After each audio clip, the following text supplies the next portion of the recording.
Hey, everybody. This is Joshua Littrell. Thank you so much for joining us today on the Veterans for Cannabis podcast. I have an absolutely wonderful guest, Patricia Haley, who's joining us today. She is a veteran just like myself and can't wait to just discuss our cannabis industry and Veterans for Cannabis and, what you bring to the table for the cannabis industry. Patricia, how are you doing today? I'm doing great. Thanks for having me. Awesome. Thank you so much for taking the time out of your schedule. If you don't mind, give the listeners a little understanding of where you're at geographically located in the country today. I am in West Virginia. Awesome. So are you from West Virginia originally? No, I'm not from West Virginia, but I have chosen it as my new home of record because it's a beautiful state. Oh, it is. It's beautiful. Some of the mountains, some of the lowlands. You got some really, really great area up there. Patricia, so you and I have known each other for a little while. We've had the opportunity to sit on a panel together and talk about the cannabis industry. You've been in the cannabis industry for a while now, have you not? I have. I've been involved since 2016. Wow. You've got a really phenomenal background. If you don't mind, give us a little understanding of how you got into this cannabis industry first and foremost, because then we're going to talk about your really diverse background that brings a great alternative viewpoint to this industry as well.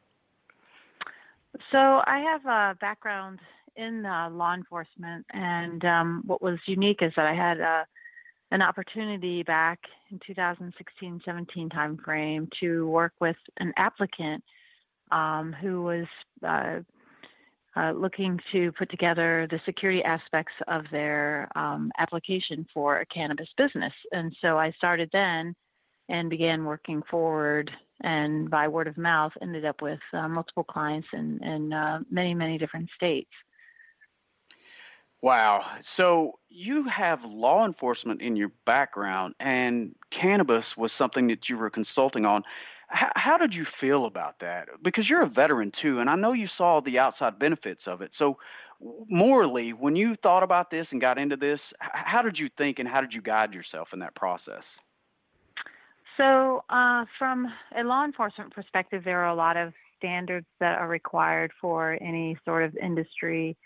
And strategically, I understood it as something that is now becoming legal state by state. So I approached it from that perspective. I also started working with an organization called ASTM International, where I'm now the technical chairperson for the cannabis subcommittee on security and transportation. And Wow. what our role there is to write standards that support the cannabis industry that deal with anything from access control to the transportation of cannabis, whether it's a small vehicle or a cargo freight. So it's been a really good opportunity to I sort of think of it as the military or law enforcement. If you're not on the inside, then how do you actually actively make change? And so I approach it from that Absolutely. perspective. I didn't write the laws or the rules, but I certainly want to be part of making them the best that they can be. Well, I can tell you right now, from Veterans for Cannabis standpoint, you are somebody that we absolutely appreciate in this industry. First and foremost, you're a Marine, and we'll talk about that in just a moment. But aside from that, you're a female, and bringing more female entrepreneurship to the cannabis industry is something we absolutely have to have. And then bringing that Marine Corps experience in there, wow! I mean, it just you check the boxes, and that's boxes that need to be checked and should be checked more often. So you were a Marine. Well, I say you are a Marine. Tell us about your Marine Corps Yes. service, if you don't mind. So I joined the Marine Corps as an officer, and my perspective was I wanted to lead Marines. And my particular MOS was military police, and Okay. had a lot of different opportunities to do training and operational work with that, and also worked with some, fairly high-profile protocol security work and or investigation. So it was pretty unique role I had there. Patricia, how long did you serve? Active duty and reserves, I served 14 years. 14 years. Well, I want to be the first one to say thank you so much for your service, on this podcast. It's just you and I, so I guess I'll be the only one, but I wanted to say thank you so much. I hope you know how much that means to me personally, how much it means to our country and your nation. We really appreciate you and all the service that you put forth. Thanks. You too. Well, it's why we do what we do. There's no doubt about it. And you're a service-connected disabled veteran too, is that correct? That's correct. So, there's so much that you bring to the table in the cannabis industry. You have a consultant firm that works directly in the cannabis industry. Is that correct? Because you don't necessarily work for somebody else. You consult for other companies that are trying to apply. Is that right? Right. Hmm.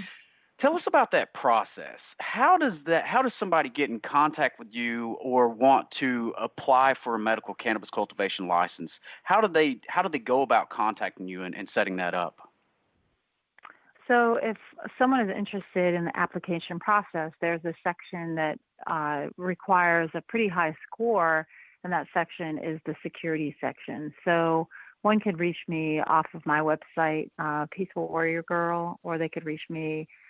There's a contact section on there as well, or they could reach out to me on LinkedIn or an email, which is phaleyconsulting@gmail.com. So I'm pretty easy to locate, and I can help support applicants from the application phase to the implementation or training or just the auditing phase, taking a look back and making sure they're in compliance with regulations, because that's a major way ahead of staying in this industry. And for veterans, being on board with, what the possibilities could be in the future for veterans individually, or what the VA will look like. Yeah, and that's huge. That's something that you and I are personally trying to attack right now is to figure out how we can get cannabis, medical cannabis specifically, into the VA as a treatment option, something you and I are very passionate about. And one of the things that, comes up a lot of times from our listeners, they think, oh, well, I just want to go apply for a medical cannabis license. So what are some of the pitfalls or some of the concerns that they should think about first before they even reach out to contact you? Can somebody just say, okay, I want to apply. I'm going to contact Patricia and she's going to set me up and we're going to be good. Is that how it works, or what should they have set up first before they come to you? Well, first of all, it's important to know that there is a criminal background selection process. So knowing who it is that you put on your team is important, and you don't want any surprises in an application process, because the process can have expensive aspects, from the fee to the time it takes, that if you're hiring consultants, lawyers, someone to put together administratively your entire package. It's a very professional package that's expected by each state. Right. That is very competitive. It's important to take a look at who your investors are and be upfront that getting into the industry, there's a cost and a time lag that can occur with regulations, and whether it's at your local level, dealing with zoning and getting on board the county representatives or the municipal representatives where you might select your location, to the patient advocacy and the social impact aspects of your plan. So there's a lot of different components that go into an application that are easy to see if you look at the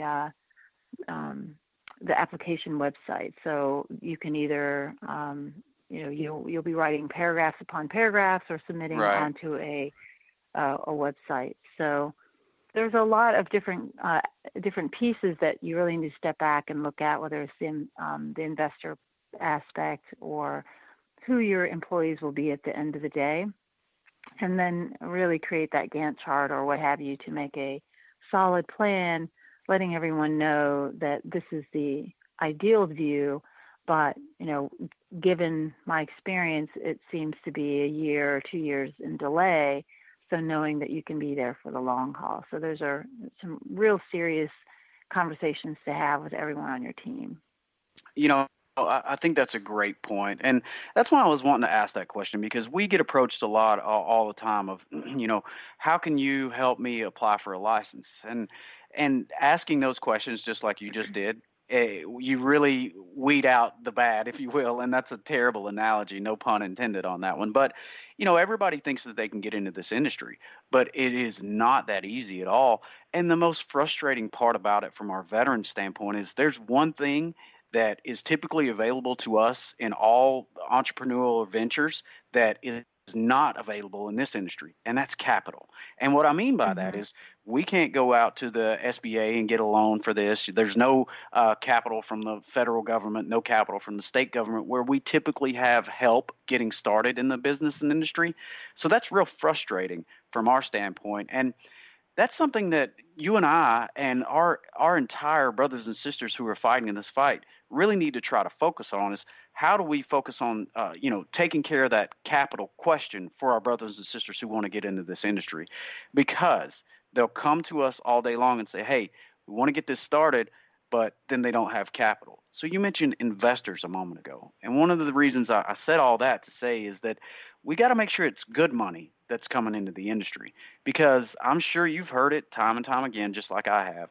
We've been approached by a number of different veterans that say, "Hey, I've got the capital. I want to apply," but then when you get down into it, you figure out, look, somebody came to the table with $1 million cash, and that's not all the time up and up. So you mentioned earlier the background checks. Mm-hmm. That's something to really think about when you're trying to get in bed and do business with people, right? And that's something that it's hard to pass up when somebody comes to the table with $1 million cash and says, "Hey, I want you to apply for a medical cannabis license, and we'll do it through the veteran, auspice behind it." That's hard to pass up, but they don't understand why they should not do that. And I really appreciate you saying that. Understand who your investors are, right?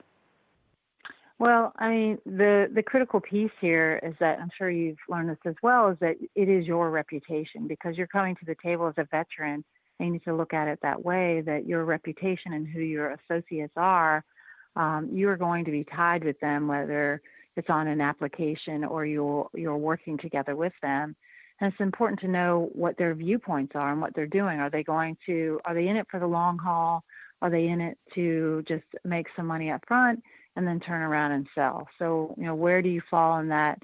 And not being afraid to find out exactly where your team, the mindset is, and knowing that if you have someone that's an investor, they're going to own a pretty hefty piece of the Hmm. pie. Yeah, and some of the questions that we encourage people to ask is why? Just like you said, because if they want to get into it to flip the license in 2 years and make millions of dollars, maybe you shouldn't get into business with them. But if that's what you're looking to do, maybe you should. The why is Exactly. everything to Hmm. us, and I so appreciate you saying that because that means everything. Because when we talk about it, when we push forward from Veterans for Cannabis standpoint, the why is everything. You know the why. Our listeners know the why. The why is us. The why is making sure that veterans have a safe alternative to the pharmaceuticals that are forced on us by the VA. So being there for the long haul is exactly what we want to do. When you started down this venture, did you apply a lot of what you had learned from the Marine Corps into what you do on the business side now? How did that help you and prepare you for what you're doing in the cannabis industry? Well, yes, I did. It really helped from, it's a big undertaking in crafting a strategic vision of what security will look like. That's my role and that's my reputation. So the higher number of points I can get for a client on an application, the stronger it's going to be, not only for the application, but for the implementation, that I know that I've offered some sound practices that I've learned along the way in my career in federal law enforcement and or, the Marine Corps. Also, just knowing that as particularly this niche of being a female Marine is also important because I want the advocacy to look out for the female population, which is a high number of the type of patients that are coming to the industry. It's actually one of the top numbers. I think like 50, 60-year-old females are a big portion of the patients that are coming in. So keeping in mind what my experience was in my career and how to apply it has been, it's been a good window and lens that I've used to assist the work that I'm doing. Well, the lens that you bring to the table is a